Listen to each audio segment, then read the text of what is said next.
के बाहर नाम लिखने पर सियासत अब बिहार पहुंच गई है। देखिए, बिहार में इस पर अब सियासी महाभारत जारी है। कल बीजेपी विधायक हरिभूषण ठाकुर बचौल ने मांग की कि बिहार में इस नियम को लागू किया जाए। गिरिराज सिंह ने बचौल की मांग का समर्थन किया और आज भी बिहार में इस पर सियासत जारी है। देखिए, केंद्रीय मंत्री जीतन राम मांझी ने कहा है कि इसमें कुछ भी गलत नहीं है। बीजेपी ने कहा है कि यह नियम पूरे देश में लागू होना चाहिए, इसमें कोई जाति धर्म की बात नहीं है। तो वहीं बिहार कांग्रेस अध्यक्ष अखिलेश प्रसाद सिंह ने कहा है कि बीजेपी लोकतंत्र में विश्वास नहीं करती है। बिहार में क्या होगा ये तो सरकार समझे, लेकिन अगर उत्तर प्रदेश किया है, नेम प्लेट लगाने की बात किया है, तो मेरे समझ से गलत नहीं किया है।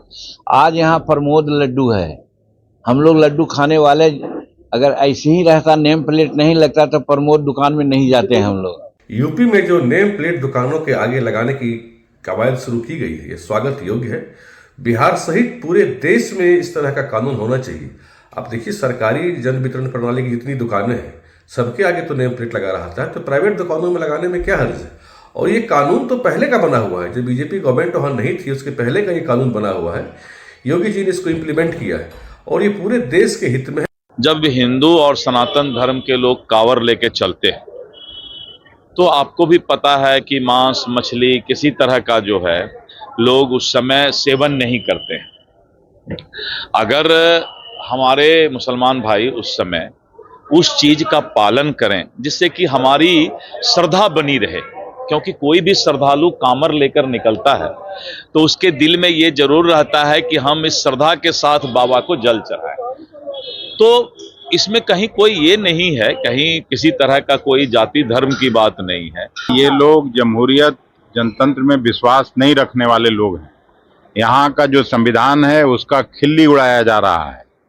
भारत के संविधान के अनुसार सभी धर्म का बराबर आदर है, सभी धर्म में विश्वास करने वाले लोगों का मान बराबर है, उसी के अनुसार चलाना चाहिए कोई भी। झारखंड में विधानसभा चुनाव की डुगडुगी भले ही ना बजी हो, लेकिन नेताओं की चहलकदमी जोरों पर है। चुनाव को लेकर बीजेपी ने बिगुल फूंक दिया है, जेएमएम ने भी कमर कस ली है। सीएम हेमंत सोरेन आभार यात्रा निकालने वाले हैं, जिसको लेकर सियासत भी खूब हो रही है। रिपोर्ट देखिए। झारखंड में बड़ी तैयारी, कौन किस पर भारी।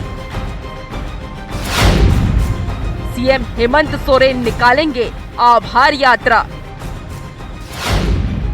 सीएम हेमंत सोरेन के लिए आभार यात्रा क्यों है खास? आभार यात्रा से जेएमएम का बेड़ा होगा पार।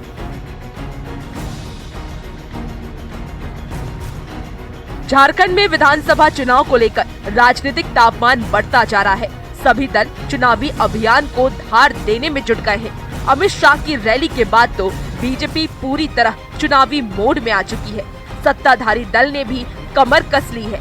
जेल से बाहर आने और फिर से सीएम पद की शपथ लेने के बाद झारखंड के मुख्यमंत्री हेमंत सोरेन जनता के बीच जाकर उनका आभार व्यक्त करने वाले हैं। इसके लिए उन्होंने आभार यात्रा निकालने की योजना बनाई है।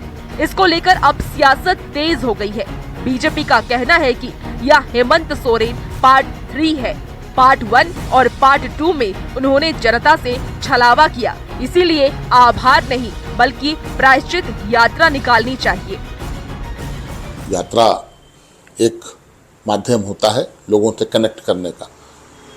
यात्रा पर निकलेंगे हेमंत जी, जैसा हम लोगों को भी जानकारी है। जब हेमंत जी बाहर निकले जेल से तो स्वाभाविक तौर पे जनता के प्रति भी आभार बनता है और यही आभार के लिए वो आभार यात्रा निकाल रहे हैं। मुख्यमंत्री जो अपना यात्रा निकाल रहे हैं, हमें लगता है उनको प्रायश्चित यात्रा निकालना चाहिए, क्योंकि इनके बारे में प्रचलित है कोई ऐसा सगा नहीं जिसे हेमंत सरकार ने ठगा नहीं। कुछ जानकारों का कहना है कि हेमंत सोरेन को जिस ढंग से जेल भेजा गया उससे जनता में अच्छा मैसेज नहीं गया है। साथ ही साथ हाईकोर्ट की टिप्पणी है कि अभी तक डायरेक्ट रूप से ये प्रमाणित नहीं पाया गया है कि जमीन हेमंत सोरेन का ही है, इसीलिए इस यात्रा से उन्हें राजनीतिक लाभ मिलेगा। पूरी बुलंदी के साथ निकल रहे हैं और उनके निकलने का आभार यात्रा में फायदा वोट में बहुत ज्यादा, वोट में कन्वर्ट होगा। ये कोई चारों धाम करने 5 महीना तो गए नहीं थे और ऐसा भी नहीं है कि ये बिल्कुल पाक साफ हैं। झारखंड में हेमंत सोरेन आभार यात्रा निकालते हैं तो इसका सीधा संबंध विधानसभा चुनाव से होगा। पब्लिक से सीधा कनेक्ट होंगे और लोगों को बतलाएंगे कि उन्हें क्यों परेशान किया गया। इतना तो तय है कि एनडीए ने भी झारखंड मुक्ति मोर्चा यानी इंडिया गठबंधन के हर चाल का काट तैयार कर लिया है और इसको लेकर अमित शाह के झारखंड दौरे के बाद बीजेपी एक्शन मोड में आ चुकी है। न्यूज़ 18 के लिए रांची से राहुल देव की रिपोर्ट। और इसी के साथ बुलेटिन में इतना ही। तमाम खबरों के लिए आप देखते रहिए न्यूज़ 18।